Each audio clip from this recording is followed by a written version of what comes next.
The first thing is कि आप सबको हम सबको इस मुबारकबाद हो कि इस जो चीफ ऑफ डिफेंस फोर्सेस का हेडक्वार्टर है उसका जो सा है आगाज़ हो चुका है. And why because it is the most important one of the most important step for the providing the requisite synergy and jointness for military operations. इसके ऊपर आप लोग मीडिया में काफ़ी बहस कर चुके हैं एंड वी अंडरस्टैंड कि वॉरफेयर का जो करेक्टर चेंज हुआ है उसके अंदर जो मल्टी डोमेन ऑपरेशंस हैं.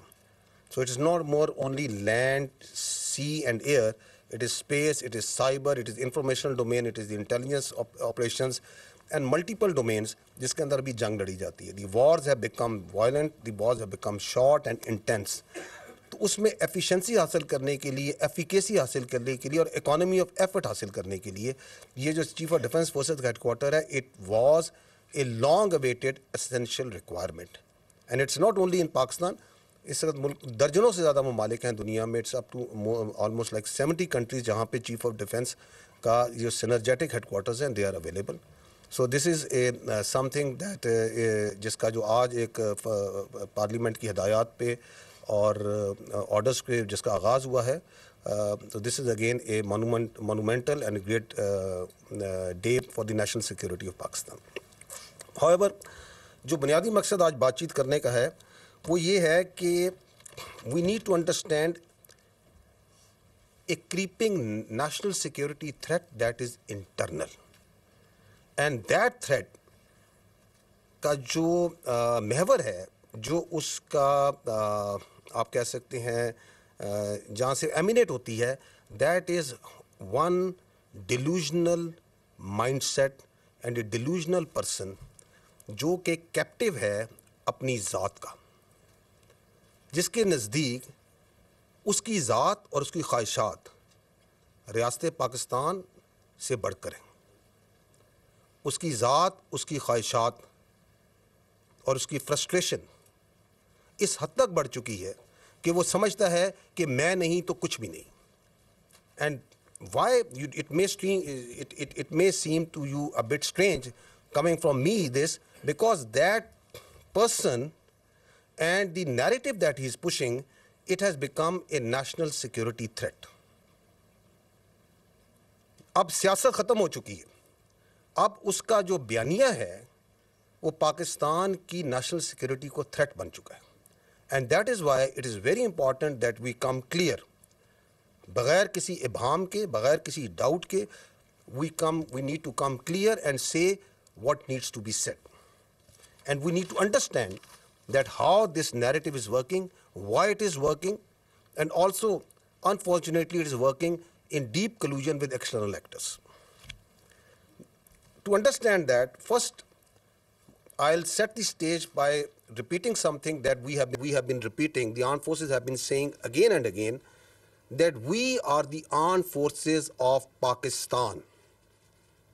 We don't represent any ethnicity. हम किसी इलाकियत को, किसी लसानियत को, किसी मजहबी झुकाव को और किसी सियासी सोच को या मकतबा फ़िक्र को रिप्रेजेंट नहीं करते. हमें पाकिस्तान के हर इलाके के, हर मज़हब के, हर मसलक के, हर ज़बान के, हर सियासी सोच के लोग मौजूद होते हैं.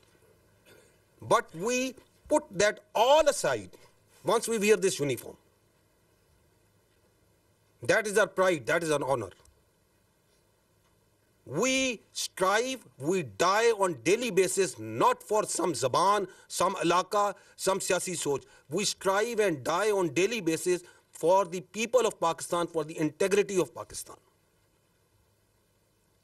And that we say very clearly. And we also don't come from the elite of Pakistan. We come from the middle classes, lower middle classes, the poor classes. We don't strive, we are not pursuing the agenda of हम किसी political actor का, किसी class का, किसी elitism का agenda लेके नहीं चलते. This is your armed forces. We are absolutely clear of the character of the armed forces of Pakistan, starting from soldier up to its field marshal. This is the way we are, this is the way we will. अगर कोई अपनी ज़ात के लिए, अपने delusional mindset के लिए, अपनी नार्सिस सोच के लिए इस आर्म्ड फोर्सेस को और इसकी लीडरशिप पे अटैक करता है, then we will also come bare knuckle. There should be no doubt on that. Or that's why we request again and again कि आपकी सियासत होगी. हम रिस्पेक्ट करते हैं तमाम सियासी पार्टीज़ को, तमाम सियासी शख्सियात को, लेकिन आप अपनी सियासत को बराए मेहरबानी पाकिस्तान की अफवाज से दूर रखें. हमें इसमें ना घसीटें. We don't want to be part of your politics. आप अपनी सियासत खुद करें, जो करना है करें, लेकिन इस फौज को इससे दूर रखें. इसलिए हमें कुछ चीज़ें बड़ी कम्युनिकेट क्लियरली करने की ज़रूरत है. पहली बात तो ये है कि अफवाज पाकिस्तान और इसके अवाम के दरमियान किसी को इजाज़त नहीं दी जा सकती कि वो दरार डालें. Why? Because this is your only armed forces that you have. You don't have a choice. This country doesn't have any other armed forces. ये आपकी अफवाज किसी को या इस फौज के बारे में किसी को राय हो सकती है, किसी के बारे में कोई ऑब्जर्वेशन हो सकती है, and if that is a constructive observation, constructive criticism, you are more than most welcome.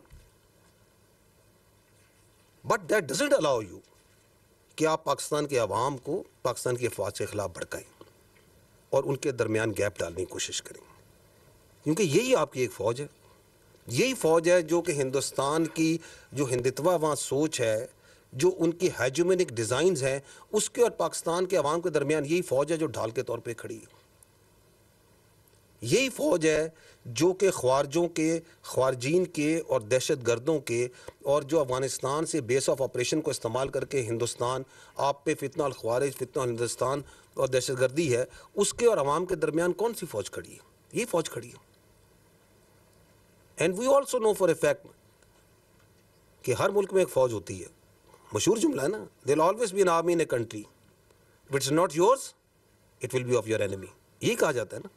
तो जो इस अपनी फ़ौज के ऊपर हमला करता है, उसकी लीडरशिप पे हमला करता है, तो वह क्या किसी और की फ़ौज के लिए स्पेस क्रिएट करना चाह रहा है?